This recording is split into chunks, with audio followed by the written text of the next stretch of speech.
Hi, and welcome to Crafty Neighbor. My name is Cindy Murray, and I'm here today to share with you my passion. The reason why I got together with my neighbor almost 20 years ago to form Crafty Neighbor, and why it's still important to me today. I even talk about it often on a podcast I host with my daughter, Kristen, and her best friend, Amber, called Modern Musings.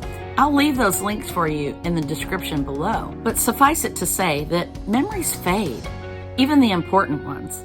If you've ever seen the movie The Notebook, you'll understand why it's important to document those memories and tell the stories before they fade.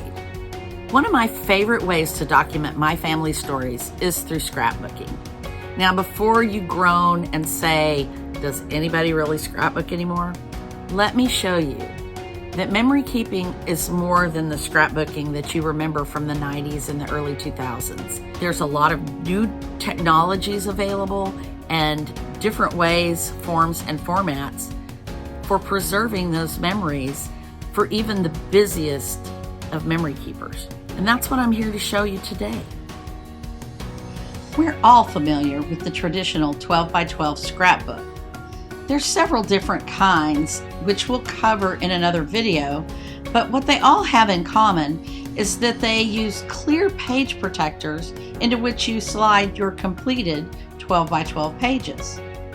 The pages themselves can be as simple or elaborate as you like, and generally follow the convention of including photos, a title, and some kind of captioning or journaling.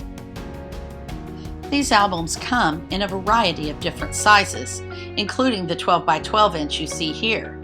You can also get them in a standard notebook size of 8.5 by 11, or in other formats all the way down to a 4 by 4 inch. This album is a 6 by 8 inch album.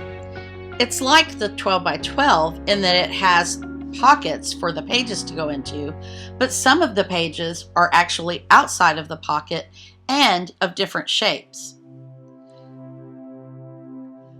With smaller divided pockets, you have the ability to simply slide pre-made cards into the standard pockets, or you can use them to create more elaborate pages that flip, fold, and move. We often call these pocket pages. As you can see, pocket pages come in many different configurations. This one is a series of 12 2 by 2 inch squares. And here you can see I've made another kind of pocket. This one is made out of cardstock, which I decorated and put some tags in. As you can see, the possibilities are endless and left up to your imagination. This is another size album called a Life Crafted album, and it's made by a company called Citrus Twist Kits. I like this album size for small projects like this Halloween October themed album. It's nice for something small like a trip or just for ease of use. As you can see, the pages are scaled down, so there's not as much embellishing or decorating needed. But it's still kind of cute, if I do say so myself.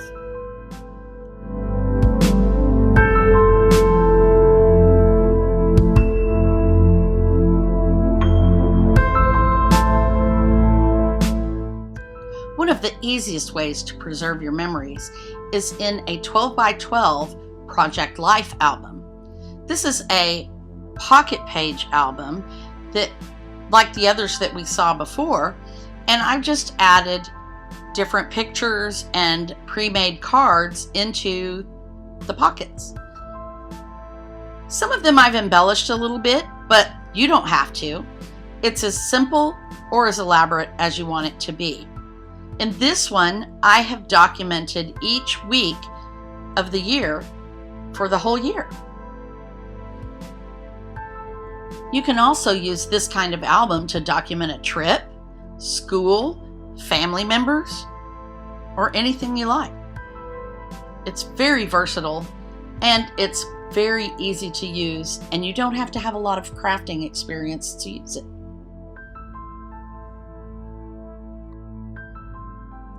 Moving away from the more traditional kinds of scrapbooking, we have this memory planner. It's based on a standard month-by-month planner. In this one, I've added photos and journaling, even a few stickers. It's a fun way to capture day-to-day events, even some test scores. I like it. I can highlight birthdays, put favorite meals, and some of the lighter things that we sometimes forget.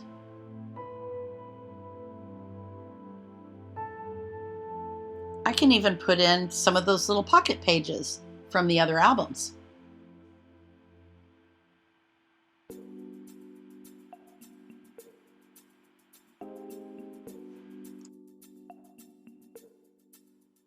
This is another kind of memory preservation method called a traveler's notebook.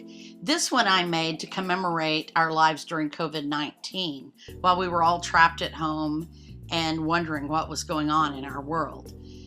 It's basically just a small little notebook to which I have cut out and printed different pictures. I put some journaling and just decorated it. It's kind of like Anne Frank's diary, but for COVID in my time. This is a great way to preserve your memories in that there's nothing fancy about it. It's just words, pictures, whatever you want it to be. Mine was pretty simple. Sometimes I got fancy with it, but not really. You can make it whatever you want. I kept this for a whole year during the crisis, and it's a great way for me to remember what was going on in our lives. I'm hoping that someday my family who don't remember it or didn't live through it will appreciate this memoir.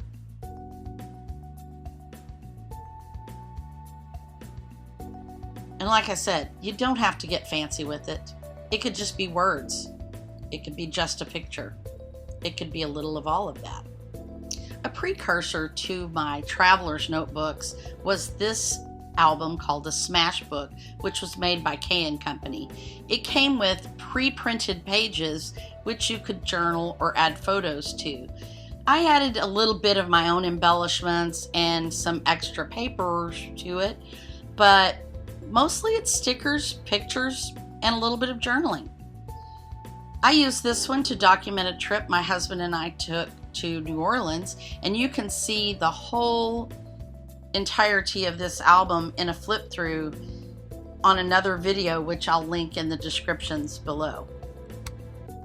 I try to document all of my travels in some form or fashion. This is another traveler's notebook that I made for a cruise I took a few years ago. It's one book, and it just came with white and craft paper colored pages. And then I added my own journaling, some washi tape, stickers, photos, and some other embellishments. I kept it pretty simple for the most part, but you could get fancy with it if you wanted to. Here you can see I cut out parts of my picture and popped it out on pop dots just to give it a little bit of dimension. It was easy. You can see this entire album in another video, which I'll also link below. Now this is another travel album similar to the ones before, but the difference in this one is that I actually created it while I was on my trip. So I did the journaling and brought a little photo printer and some simple embellishments and just did this as the days progressed. Kristen worked on one too, and we had a lot of fun working on our scrapbooks while we were on our trip.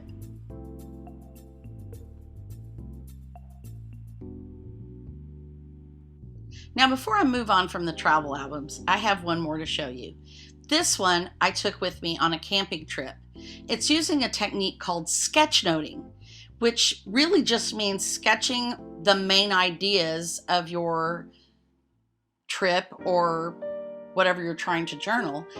In this case, I left some little squares for photos, but I drew out all of the main concepts of my trip with pencil while I was on the trip to help me remember all of the details. As you can see, I haven't finished coloring the pages and I haven't finished putting the pictures in, but the memory is preserved nonetheless. I don't have to worry about forgetting anything. These last two albums are a bit different in that they're both completely digital. This one was made from Shutterfly and it's a softbound book. I just used their software and added my photos and a little bit of typed journaling right on their website to create this memory of my trip to Disney World. I don't have any journaling or captioning to go with it because I use it for my business, but it was a great way to preserve all my photos.